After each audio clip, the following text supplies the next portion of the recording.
제가 서청주 교회에는 공식적으로 3번째 방문하는 것 같습니다. 처음 2010년, 11년 정도에 우리 사업하시는 형제님들과 교제하기 위해서 잠깐 왔었고, 또 작년에 우리 청년들과 교제하기 위해서 방문했고, 오늘 성도님들과 함께 교제하기 위해서 방문하게 됐습니다. 사실은 98년도, 99년도에 제 조치원에서 그 직장 다닐 때 서청주 교회를 수요일마다 나왔었습니다. 그래서 20대 때죠. 제가 28, 29살 때 서천주 교회를 방문했었기 때문에 개인적으로는 인연이 좀 있다 이런 생각을 가지고, 저도 좋은 영향을 그때 받았기 때문에 제 신앙이 있어서 개인적으로 마음에 편안한 마음을 가지고 오늘 왔습니다. 이렇게 교제할 수 있도록 용납해 주시고 불러주셔서 감사합니다. 앞에서 저를 소개했기 때문에 그렇게 많이 소개하진 않겠습니다. 네, 자녀를 둘 두고 있고요. 저희 큰 A가 이제 25, 독립을 해야 함에도 불구하고 여전히 독립하지 않으려고 하는 딸이 있고요. 대학을 다니고 있는 아들이 있습니다. 특별히 제가 여러 이제 이력들을 말하는 것 중에, 저는 17살 때 지금 현재 남원 서문교회에서 고등학교 2학년 때 예수님을 믿고 침례를 받았습니다.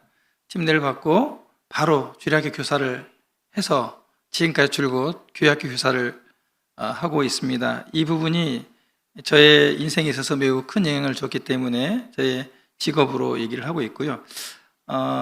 교회에서 미디어 팀장을 맡고 있습니다.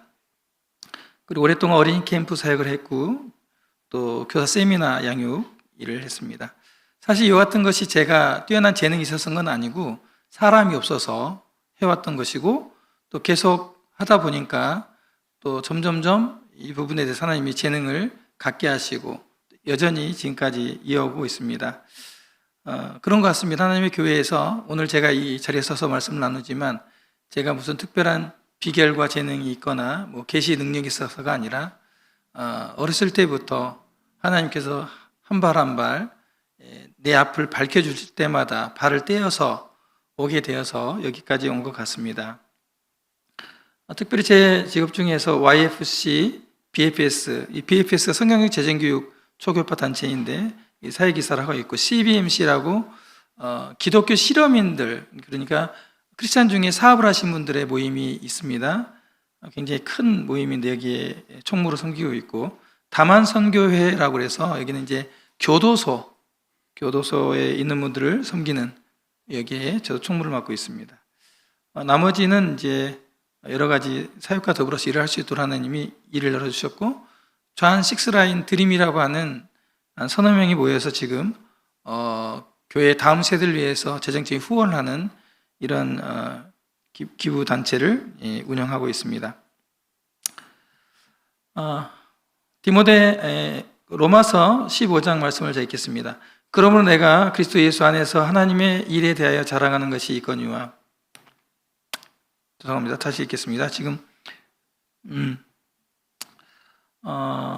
다시 읽겠습니다. 그러므로 내가 그리스도 예수 안에서 하나님의 일에 대해 자랑하는 것이 있거니와, 그리스도께서 이방인들을 순종하게 하기 위하여 나를 통하여 역사하신 것 외에는 내가 감히 말하지 아니하노라.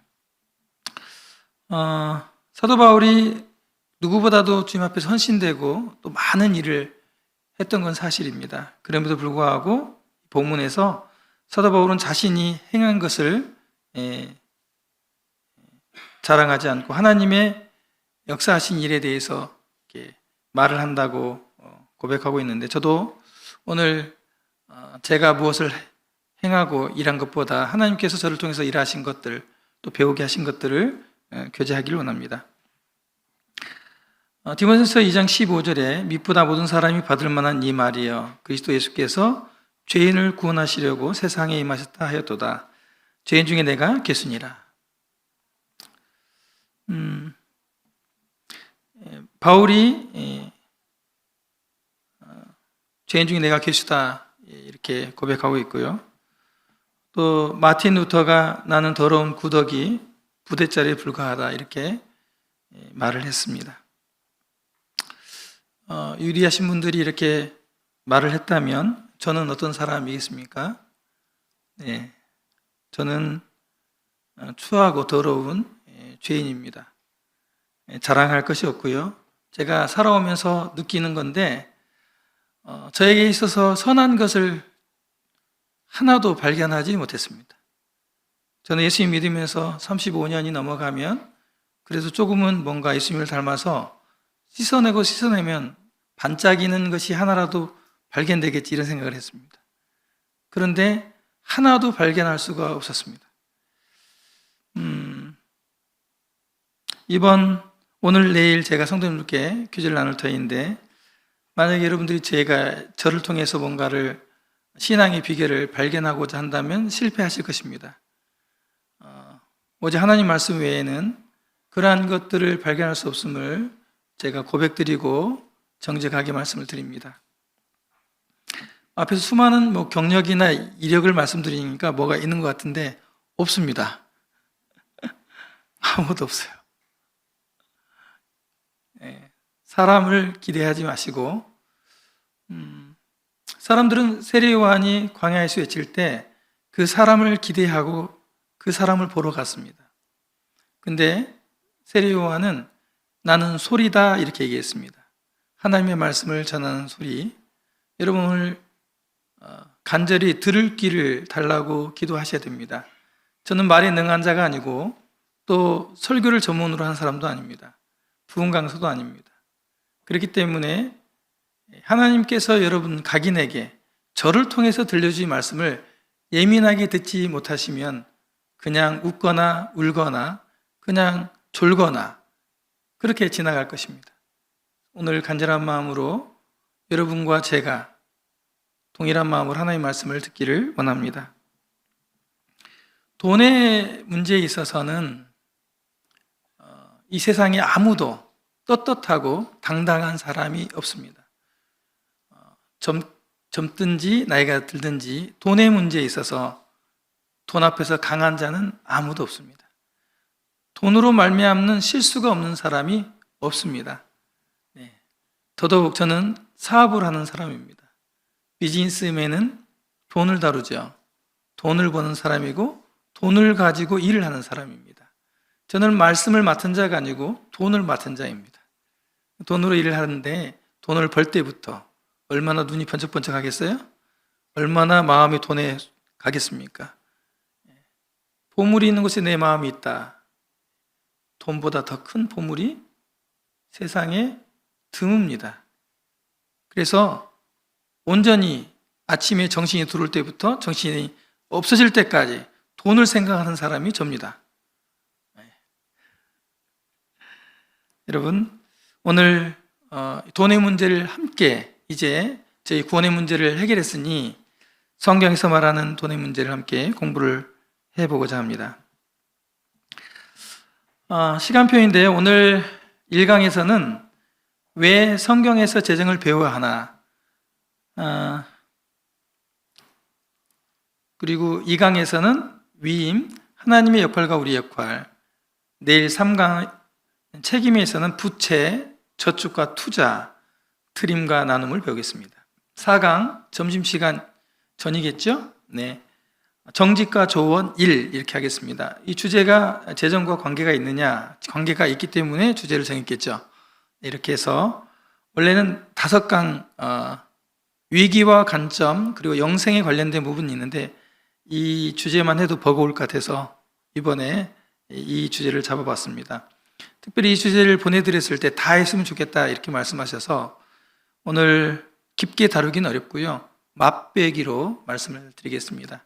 깊게 다루기를 원하신 분들은 9주에서 19주 과정 있는 BAP에서 성경적인 재정교육 공부를 하시면 되겠습니다. 원하시면 제가 우리 장로님들께 잘 말씀드려서 그 내용을 말씀드리겠습니다. 이제 시작하겠습니다. 왜 성경에서 경제와 재정을 배워야 하나? 성경에서 경제와 재정의 가르침이 있긴 할까요? 돈에 대해서 돈을 어떻게 쓰는지 어떻게 벌어야 되는지 혹시 발견한 것이 있을까요? 네. 대부분 경제, 재정에 대해서는 우리가 세상의 어떤 학문에서 많이 배우게 됩니다. 또 뭐 유튜브를 통해서 배우기도 하고요. 회사 동료를 통해서도 배우기도 하고, 또 이제 우리 자매님들은 옆집 철수 어머니에게도 배우기도 하고, 재테크를 배우죠. 이렇게 해서 이제 어떻게 하면 돈을 모으고 어떻게 해서 잘 쓰는지, 어디가 물건이 싼지 이런 것들을 알아보셔가지고 재정도 배우고 또 아끼기도 하죠.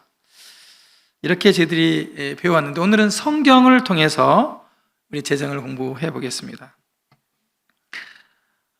포브스지에서 설문조사를 했습니다. 현대인에게 최근 가장 큰 스트레스를 주는 요인을 분석했는데 가장 큰 원인이 돈 문제였습니다.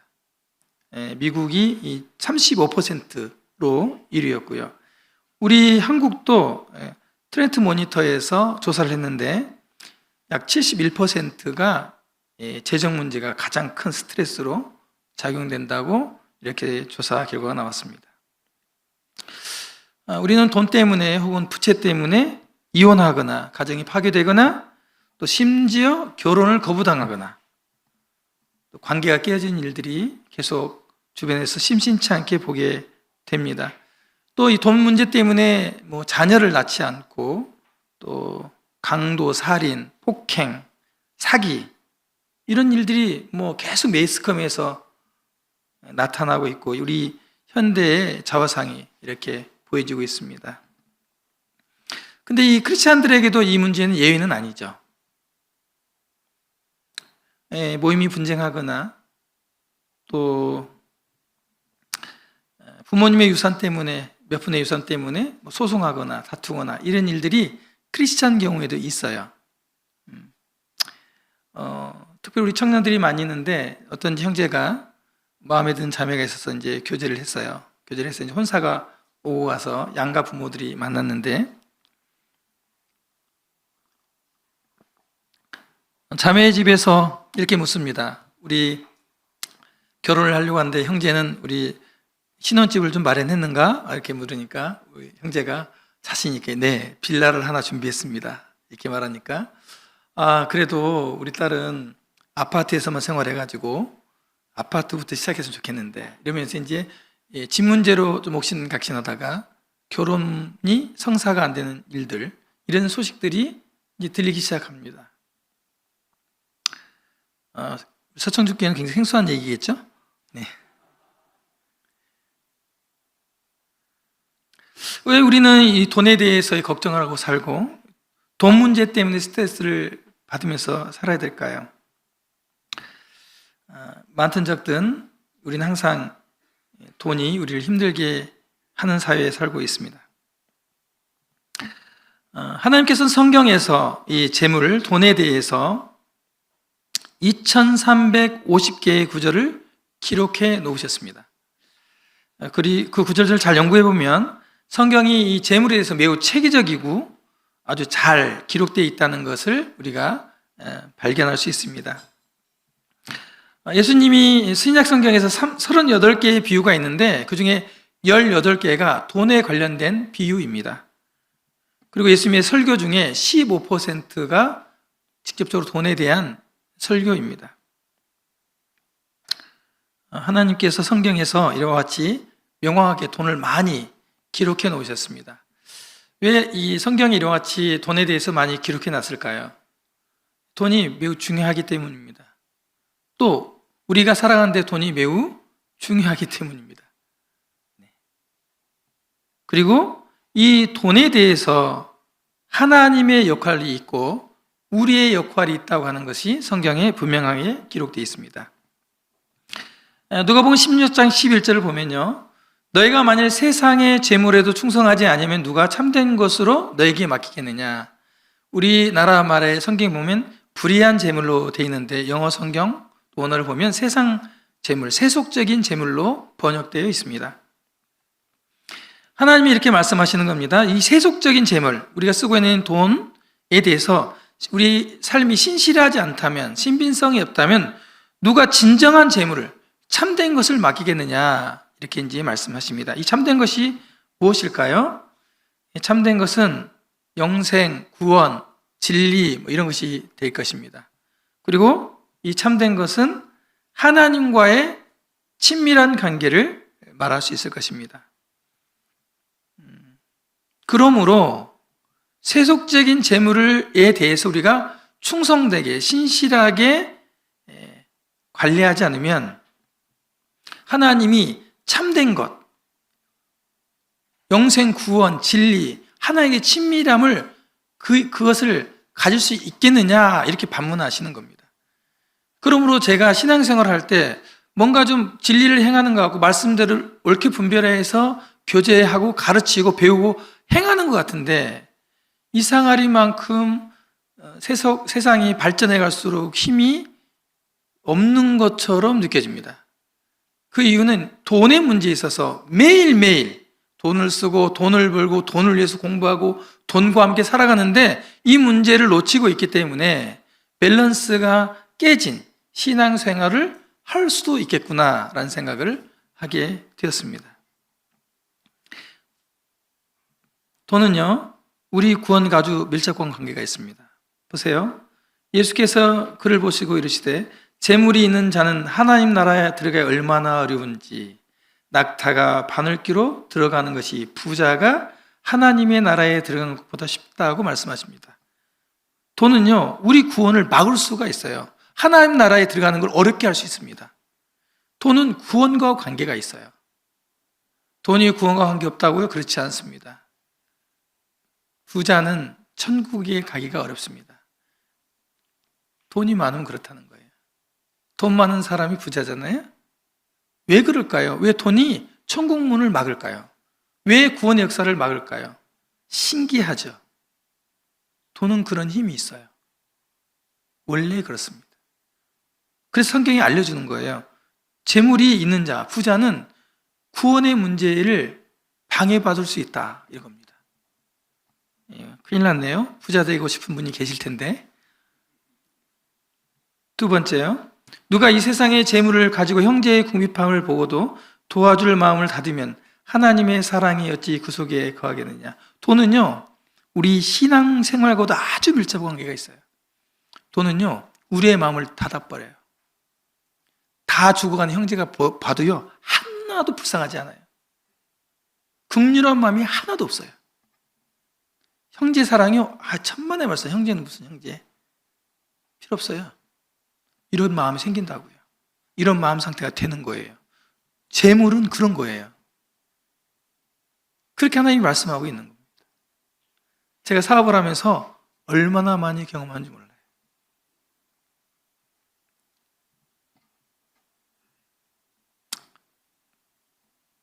한 설문조사 기관에서 이 돈을 생각하면 떠오르는 단어를 조사했어요. 돈을 생각하면 어떤 단어가 떠오릅니까? 이렇게 이제 설문조사를 했는데 크게 4가지 정도가 많은 이제 대답을 했는데요. 그게 좋다. 돈 하면 좋아. 그냥 자다가도 그냥 좋은 거죠. 그리고 편하고 힘이고 권력이다. 성도님들은 어떻습니까? 돈 하면 생각해 보세요. 돈.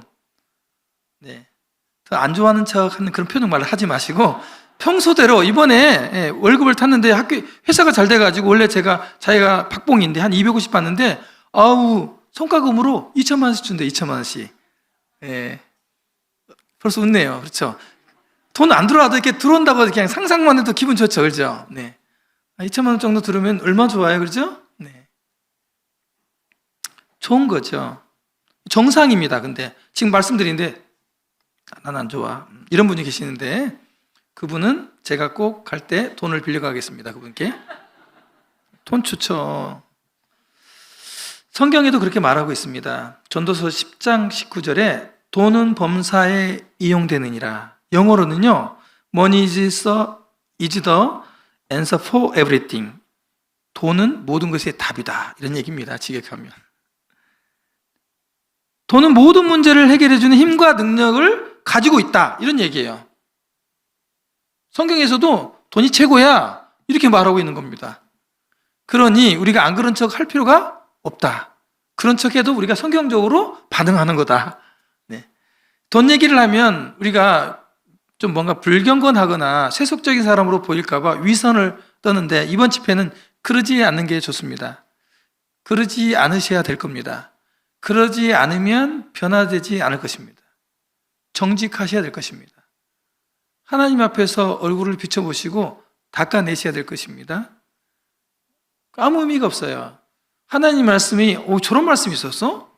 네, 아마 저 형제님이 논리를 얘기할 거야. 저 성경 말씀 근거로 하지 않고는 말하지 않기로 저 작정했습니다. 어느 때보다도 성경 요절 말씀을 많이 얘기할 겁니다. 네.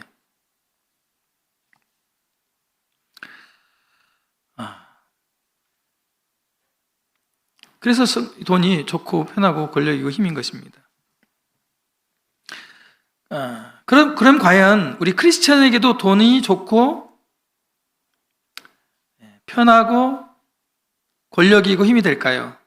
몇 가지 의미 있는 질문들을 살펴보면서 한번 생각해 보겠습니다. 의미 있는 질문 첫 번째, 여러분들이 잘 아는 방송인데 그것이 알고 싶다. 네.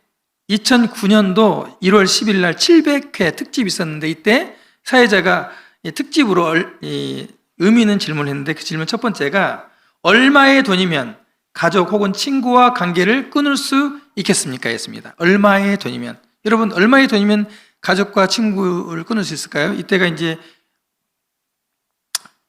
오래전 일이죠. 2009년이니까 10년 넘었네요. 얼마일까요? 10억.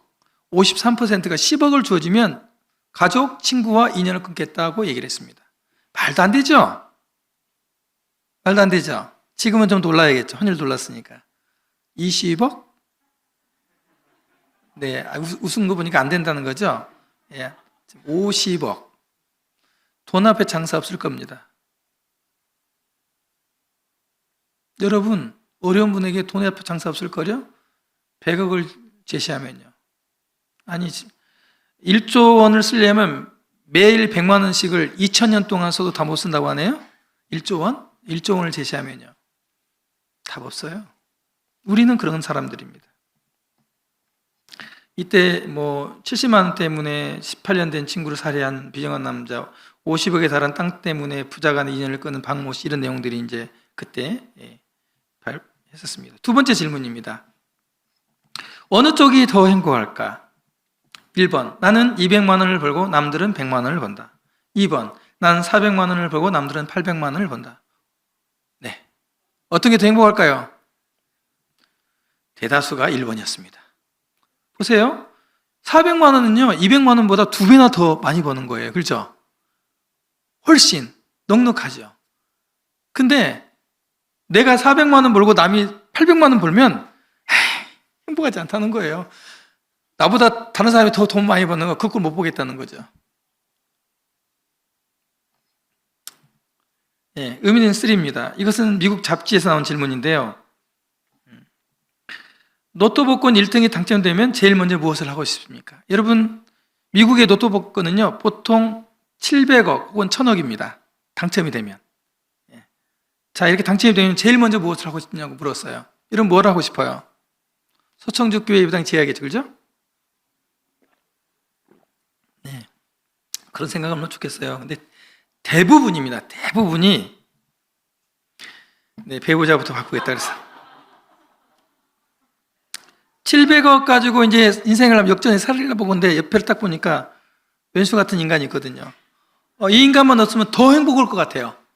배우자 바꿔버리겠대요. 이건 남자든 여자든 상관없이. 한 번도 그런 생각 안 해보셨나요? 네, 저는 가끔씩 유혹을 받습니다. 네, 한 25년 사니까요. 좀 지긋지긋해요. 네. 돈이 있다면, 바꿀 수 있다면 이런 엉뚱한 생각을 하죠. 돈이 없으니까 사는 거죠. 받아주니까. 돈이 없이 사는 여러분, 은혜인 줄 아세요? 남편이 아내가 복권 당첨되면 안 됩니다. 기도하셔야 됩니다. 당첨되면 여러분 큰일 납니다. 장담 못해요. 아닐 거라고요? 절대 그럴 일 없다고요? 돈은 그렇지 않습니다. 성경에서 그렇게 말하고 있지 않아요. 의미 있는 질문 세 번째. 이건 이제 흥사단 투명사회운동본부에서 윤리연구센터에서 2012년부터 15년 동안 초중고를 대상으로 윤리의식을 조사했습니다. 조사 내용은 만일 10억이 생긴다면 잘못을 하고 1년 정도 감옥에 들어가도 괜찮다. 2012년도에는 고등학생이 44%가 오케이 했어요. 중학생은 28%, 초등학생은 12%였습니다. 쭉 올라가는 2015년도에는 56, 39, 17. 뭡니까? 세월이 갈수록 돈에 대한 매력과 힘이 더 강해지고 있다는 것입니다. 최근에 올해 금리가 상승하고 경기가 굉장히 어려워집니다. 우리가 미국 잘 살고 있지만 이런 경제 위기, 취직이 안 되는데요. 지금은 어느 정도 몇 %일지 모르겠어요. 이게 우리나라 현실입니다. 이게 넘었었네요. 네. 이제 머니, 돈의 속성 보겠습니다. 우리 한국재무심의센터 최우식 박사가 쓴 돈의 속성을 보면서 그 속성을 무엇인지 좀 생각해 보겠습니다. 먼저 이 돈은 살았고 발이 달렸다. 좀 살았다는 단어에 뭔가 좀 느낌이 오죠. 하나님 말씀도 살았고 돈도 살았다는 겁니다. 살아있다는 것은 파워풀하다는 겁니다. 영향력을 미치는 거예요. 굉장한 운동력이 있다는 것이죠. 그래서 저축보다 소비가 더 쉽고 쓰는 재미, 모으는 재미, 중독성이 있습니다. 그리고 속이고 이런 경마나 로또에 빠지게 하고요. 그리고 고이면 부패하고 돈이 많으면 교만해지고 음란해지고 방탕하고 부패를 초래합니다.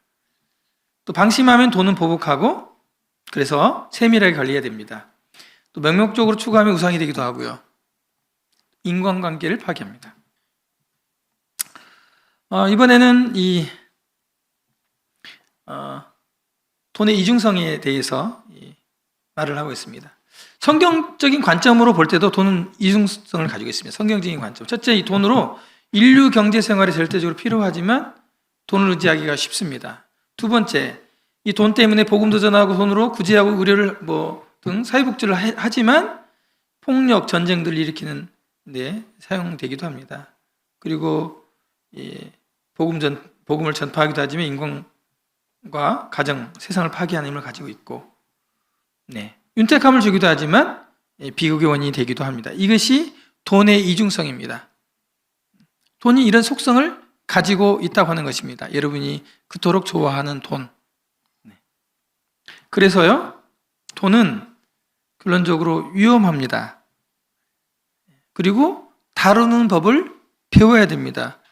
다루는 법을 배우지 못하면 여러분이 그 이중성의 안 좋은 부분으로 영향을 받기가 쉽다고 하는 것입니다. 돈은 잘 쓰면 굉장히 유익하지만 잘못 다루면 우리 모두를 죽일 수 있는 그런 도구가 됩니다. 제가 돈을 벌면서 이런 것을 하나 생각했습니다. 나는 아주 예리한 칼날위를 걷는 것 같은 느낌이다. 돈을 벌면서 그런 걸 느껴요. 죽겠구나. 여기 돈을 버시는 사업한 형제님들 계실 텐데 돈을 꽤 많이 버시면, 조금 벌 때는 정신없이 버시지만 꽤 많이 버시면 그럴 느낌을 받을 겁니다. 또 하나, 돈 때문에 정말 인생이 파괴돼요. 세상에서 돈이 없을 때 맛보지 못하는 아주 쓴맛을 보게 됩니다. 돈에 대해서 잘 몰라서 그래요. 돈은요, 성경에서 이 돈에 대해서 배우고 다루는 거 배우면요, 아주 좋게 좋은 도구로 사용될 수가 있습니다. 그럼 우리가 성경에서 돈을 배워야 됩니다. 돈은요, 성경에서 매우 중요한 관심사입니다. 왜냐하면 우리가 하루를 대부분 돈과 관련된 일로 시간을 보냅니다. 돈 벌기 일하고 또 돈을 어떻게 쓸 것인가 고민하고 또 빚을 갚거나 저축하거나 투자하는 일로 시간을 보내죠. 성경에서 2350개 구절을 기록해 놓으셨고 또 신약에서 18개 비유, 또 예수님께서 15% 이렇게 많은 부분 말씀을 기록해 놓은 걸 보면 돈은 성경에 굉장히 중요한 관심사임이 분명합니다. 하나님이 왜 이렇게 많이 기록해 놨을까요? 우리에게 인식하라고, 돈 다루는 건 성경에서 배워야 된다고, 성경에 답이 있다고 말씀하는 것입니다. 이 돈에 관련된 기록은요, 우리가 성경의 주제로 알고 있는 구원, 믿음, 소망, 영생, 은혜, 이 모든 단어를 다 합친 것보다 더 많이 등장해요. 안 그럴 것 같죠? 그렇습니다. 제가 안 세봤지만 이걸 세보신 분들이 그렇게 얘기하고 있습니다. 우리가 꽉 차 있을 거라고 생각한 이 구원과 은혜와 영성과 믿음, 이 모든 것들을 다 합쳐도 돈이라고 하는 단어보다, 재물이라는 단어보다 적어요. 그만큼 많은 분량을 재물에 대해서 말씀하고 있다고 하는 것입니다. 자, 왜 성경에서 이 재물을 배워야 되는지, 첫 번째, 우리가 돈을 어떻게 다루느냐는 하나님과의 관계에 중요한 영향을 미치기 때문입니다. PPT가 살짝 깨졌네요. 네, 괜찮습니다. 우리는 돈의 문제를 영적인 문제와 분리해서 생각할 때가 많이 있습니다. 돈의 문제는 육신적인 문제로 생각하는 경우도 있죠. 하지만 결국 그렇지 않습니다. 돈을 어떻게 다루느냐는 우리의 영적 생활의 수준과 동일하다고 볼 수 있습니다. 이게 동일하다고 너무 명료하니까 좀 충격받으신 것 같은데, 그렇게 말해도 과언이 아닐 것입니다. 이렇게 순화해서 말씀드리겠습니다. 매우 단순한 사실을 제가 한 말씀 드리면요, 우리가 이 돈을 잘 관리하면 하나님과 친밀한 관계를 가질 수 있다고 하는 것입니다. 우리 마태복음 5장 25장 21절에 보면 이런 말씀이 있습니다. 잘하였도다 착하고 충성된 종아, 내가 작은 일에 충성하였으며 내가 많은 것을 내게 맡기려니 내 주인의 즐거움에 참여할지어다. 이 비유가 무엇을 말합니까? 주인 되신 하나님께서 그 종들에게 재물을 맡깁니다. 재물, 달란트를 맡기죠. 달란트는 재물이에요. 돈입니다. 달란트를 영적인 교훈으로 은사, 재능으로 볼 수 있습니다. 그러나 문자 그대로 보시면 실제 돈을 주는 겁니다. 그 돈을 가지고 충성스럽게 한 사람을 대해서 말합니다. 충성스럽게 그걸 관리한 종에게 주인이 이렇게 말합니다. 내 주인의 즐거움에 참여할지어다. 다윗이 무비보셋에게 자기 상에 와서 먹을 수 있는 권한을 준 것처럼 늘 주인과 가까이 재물을 잘 관리해야만이 하나님과 친밀한 관계를 유지할 수 있습니다. 두 번째요, 우리의 삶은 항상 그 중심에 하나님을 놓을지 재물을 놓을지 늘 고민합니다. 제가 사업을 하는데 어느 날 제가 이제 어린이 사역자인데요, 주일학교 교사 일을 하는데 저녁에 오후에 전화가 옵니다. 포항인데 시간이 일요일밖에 없다는 겁니다. 일요일 날 와서 장비, 건설기기를 판매하는데 판매하면 수백만 원씩 남습니다. 그걸 꼭 살려고 했는데 제가 일요일밖에 시간이 없다는 거예요. 시간이 되는 그 스케줄을 얘기해달라는 거죠. 오전에 주일 말씀 듣고 이렇게 해야 되기 때문에 안 돼서 오후에 교회학교가 있었는데 교회학교 시간에 만나자고 약속을 잡은 겁니다. 그래서 이제 형제에게 잠깐 교회학교를 맡기고 가서 이제 그분을 만났어요. 돈이 되니까 가죠. 갔는데 다 성사됐는데 마지막이 안 돼요. 아직 못 팔았어요. 그 다음 주도 동일한 울산에서 연락이 왔습니다. 멀리서 오니까 또 갔어요. 다 성사가 됐는데 최종적으로 안 팔렸어요. 이게 사단이 이거 나를 시험하는구나 생각하고, 그런 일이 반복해서 올 때마다 일요일 날은 저는 사업을 하지 않습니다 하고 이제 결정하고 안 했어요. 결정하고 안 하다 보니까 그러한 일들이 저에게 일요일 날 와서 장비 사겠다는 일이 없어요. 근데 나는 속으로 내가 참 믿음이 좋다. 그래, 사단이 이거 나를 유혹해가지고 일요일 날 주인 못 섬기고 돈 벌게 하려고 하는 유혹을 내가 물리쳤구나. 역시 대단해. 이렇게 스스로 자뻑을 날리면서 좋아가지고 있었는데, 제 이 간증을 들으신 한 분이 이런 얘기를 하는 겁니다. 하나님이 형제에게 큰 은혜를 베푸셨네요. 만약에 그때 장비를 팔아서 500만 원, 1000만 원을 벌었다면 형제는 계속 일요일 날 돈 벌러 나갔을 것입니다. 여러분 어떻게 생각하십니까? 잠깐이에요. 2시간. 2시간 주일학교 빠지고 500만 원씩 1000만 원씩 벌어서 교회 헌금하면 되지 뭐. 이렇게 생각하지 않겠어요? 좋죠? 일주일에 한 1,000만 원씩 벌어서 4천만 원 벌어서 드리면 좋잖아요. 드릴 것 같습니까? 절대 그렇지 않습니다. 여러분의 삶은 어떻습니까? 여러분 신앙 양심상 삶의 중심에 돈과 하나님을 놓고 저울질한 적이 없습니까? 신앙의 문제에 있어서 있습니다. 정말 많습니다. 이런 상담들을 많이 받습니다. 마태복음 6장 24절에 한 사람이 두 주인을 섬기지 못할 것이니 혹 이를 미워하고 저를 사랑하거나 혹 이를 중히 여기고 저를 경히 여김이라. 너희가 하나님과 재물을 겸하여 섬기지 못하느니라.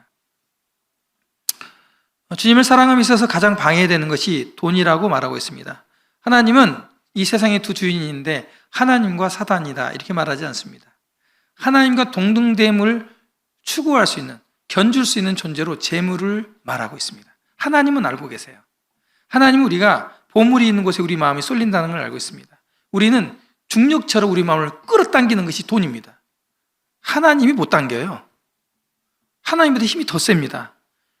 두 주인으로 딱 비교하는 겁니다. 여러분 부자 되길 원하시고 돈 많이 벌기 원하시고 공부해서 좋은 직장 가서 내가 이런 것보다 한 20배, 30배씩 더 돈을 벌려고 하신 분들 잘 생각하셔야 됩니다. 그게 돈 버는 게 나쁜 건 아니죠. 그러나 여러분을 파괴할 수 있는 것, 두 주인에서 재물을 섬길 수 있어요. 주님 말씀하시잖아요. 십자군인데요. 12세기 십자군 당시, 전쟁 당시 십자군은 돈으로 용병을 고용해서 전쟁을 했습니다. 종교정쟁이기 때문에 용병들이 싸우기 전에 이제 항상 세례를 줬어요. 이 용병들이 어떻게 세례를 받았냐면 물속에 들어갈 때 갑옷을 입고 이 칼 있죠, 칼을 머리 위로 이렇게 높이 든 채 들어갔다고 합니다. 물속에 들어가서 세례를 받고 나오죠. 이게 무슨 의미냐면 예수님께서 우리 모든 걸 다 통제할 수 있어도 이 칼은 통제할 수 없습니다. 전쟁에 사람을 죽여야 되기 때문에 이 칼은 우리 마음대로 쓰겠습니다라는 의식이라고 하네요. 오늘날 돈을 다루는 우리의 태도, 이 태도는 이 십자군 전쟁 당시 용병의 모습과 매우 흡사하다. 우리는 우리의 마음과 우리의 몸과 모든 것을 하나님께 바치겠다 하지만 돈은 바칠 수 없다고 말하죠. 그리고 이렇게 말합니다. 하나님, 당신은 제 삶의 모든 것의 주인입니다. 돈만 빼고요. 돈은 저 혼자서도 충분히 다룰 수 있거든요. 여러분 기도하면서 하나님, 제가 돈을 잘 다루게 해주십시오. 이렇게 기도한 적 있습니까? 드물 것입니다. 저는 매일 아침, 매일매일 할 수 있으면 하루에 3번씩 돈의 문제를 놓고 기도합니다. 너무 힘들거든요. 돈을 하나님이 통제할 수 있도록 내어드려야만이 되는데 오늘날 특히 자본주의 아닙니까? 자본주의가 뭡니까? 자본의 모든 흐름을, 우리의 삶이, 우리의 경제, 우리의 모든 것을 다 흐름을 주관하는 거 아니에요? 맡기는 거 아니면 돈 있으면 다 된다는 얘기예요. 세 번째, 하나님은 우리가 돈을 지혜롭게 사용하길 원하시기 때문에 성경에서 돈에 관련해서 가르쳐 주시고 있다고 하는 것입니다. 그럼 여러분이 오늘, 내일 이 돈의 문제에 있어서 함께 좀 깊이 있게 다룰 때 자신을 비추고 돈의 문제에 대해서 고민하고 성경에서는 돈을 어떻게 말씀하시는지 이 부분을 좀 마음 가운데 생각하시면 좋겠습니다. 신명기 6장 10절로 15절을 말씀을 봉독하겠습니다. 내가 건축하지 아니한 크고 아름다운 성을 얻게 하시며 내가 채우지 아니한 아름다운 물건이 가득한 집을 얻게 하시며 내가 파지 아니한 우물을 차지하게 하시며 내가 심지 아니한 포도원과 감람나무를 차지하게 하사 내게 배불리 먹게 하실 때 너는 조심하여 너를 애굽 땅 종 되었던 집에서 인도하여 내신 여호와를 잊지 말고 네 하나님 여호와를 경외하며 그를 섬기며 그의 이름으로 맹세할 것이니라. 너희는 다른 신들을 곧 내 사면에 있는 백성의 신들을 따르지 말라. 너희 중에 계신 너희 하나님 여호와는 질투하시는 하나님이신즉 너희 하나님 여호와께서 내게 진노하사 너를 지면에서 멸절시키실까 두려워하노라. 구약의 말씀입니다. 너는 조심하여 여호와를 잊지 말고 다른 신을 따르지 말라. 이렇게 말씀하시는데 이 전제가 있습니다. 넌 조심해야 되는데 뭘 조심해야 되냐면, 이제 내가 너를 축복할 거야. 너를 내가 약속한 땅으로 보낼 거거든. 근데 너희들이 가면 말이야, 너희들이 건축하지 않은, 너희들이 열심히 노력해서 땀 흘리지 않은, 건축하지 않은 성, 크고 아름다운 성을 너희들이 갖게 될 거야. 여러분, 보통 축복받았다는 게 뭡니까? 내가 노력한 거에 이런 노력 안 했는데 갑자기 돈이 막 굴러 들어오는 거죠. 어떻게 그냥 청약을 했는데 아파트가 당첨됐어. 처음에 한 1억 5천짜리 분양을 받았는데 이번에 15억이 됐대요. 이런 사기 지금 뻥 튼 거 아닙니다. 세종시에 처음에 유령 같은 도시에 분양이 안 돼가지고 1억 4천인가 썼는데 10억이 넘게 올랐다는 거예요. 왜 나한테는 그런 일이 없을까? 아쉬워하는 표정 같은데요. 제 주변에 있습니다. 가까운 분이. 저도 그 얘기를 할 때 살짝 나도 좀 그랬으면 좋았겠다 이런 생각을 합니다. 정보를 왜 못 들었을까? 근데 그렇게 됐을 때 조심해라. 너 여호와를, 나를 잊어버릴 거야. 그리고 나만 잊어버리면 괜찮은데 우상을 숭배하게 될 거야. 다른 신을 따를 거야. 이렇게 얘기합니다. 다른 신이 뭘까요? 맘몬신, 돈신.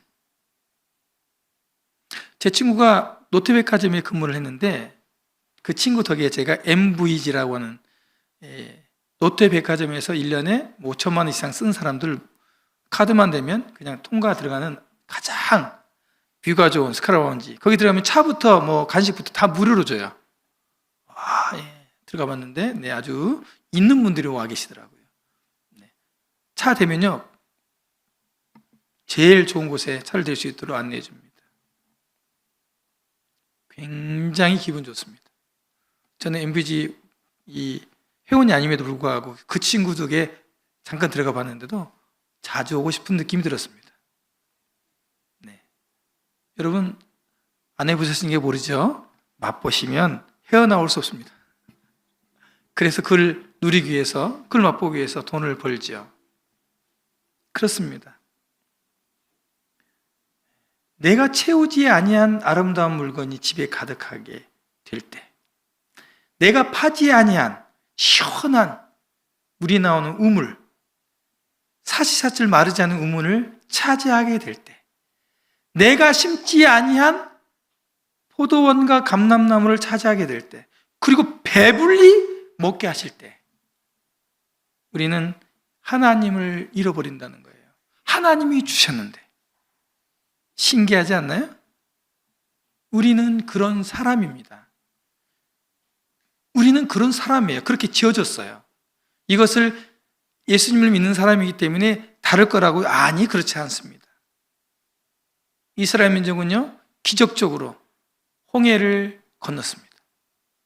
기적적으로 광야에서 불기둥과 구름기둥으로 보호하시고 날마다 먹을 것을 하늘에서 비처럼 내렸습니다.